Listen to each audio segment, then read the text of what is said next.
Hey there YouTube, welcome to my channel. In this video I'm going to do a quick pattern review of Butterick 5529, which I used to make this little, I'm calling it a bolero, but it's like, I don't know, a jacket or a cardigan or something, an overlay over your outfit. So this pattern I think I got at a swap or maybe a thrift store. I think it's a little older.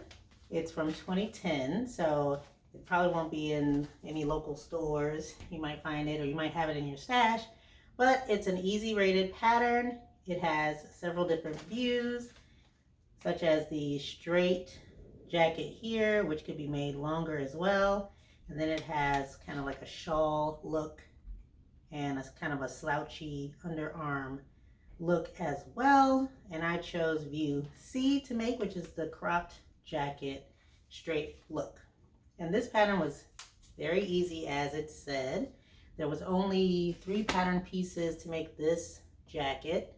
One back piece and one back piece and one front piece, and then the neckband along the edge. One thing that I did with this pattern, the back piece says to cut 2 and then sew together.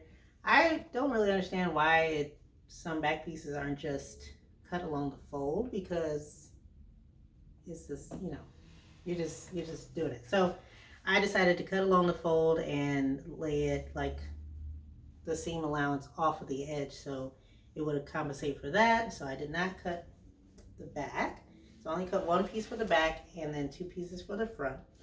Another thing that this pattern does is tell you to do French seams for the finishes. So I did that for the inside seam. And what French seams do is encases the raw edges inside of a seam, so you don't have to do any other seam finishes like sergers or anything like that. So the raw edge is encased inside of the seam, which makes it really nice on the inside. It didn't tell me to do that along the underarm edge, but I did it anyway because I wanted the same clean finishes inside. However, I can see maybe why they didn't want you to do it, because that makes the curve a little bulky, but I think it still worked out pretty well.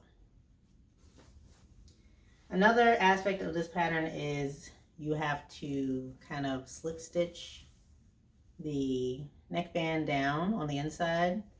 So you're just sewing it along the edge, and then to enclose it, you're folding it in, pressing it, and slip stitching it all the way around. So slip stitching it all the way down and around. That took a little bit of time, but I find that slip stitching can be relaxing. So I didn't have any problem with that. So I think it came together very well. I like the finished look. I like the neckband. The bottom is just turned under for a hem, as well as this. And yeah, I think it looks nice. I think a stiffer material works for this. If it was looser, it might not look as well put together, but I probably will make this again in different fabrics, because I don't have a lot of cardigans or overlays or whatever these are called. So if you have this pattern and you're thinking of making it, I would say go for it. It's an easy make and a quick make. Thanks for watching this video. Make sure to like and subscribe, and also make a comment if you have this pattern and your experiences with making this.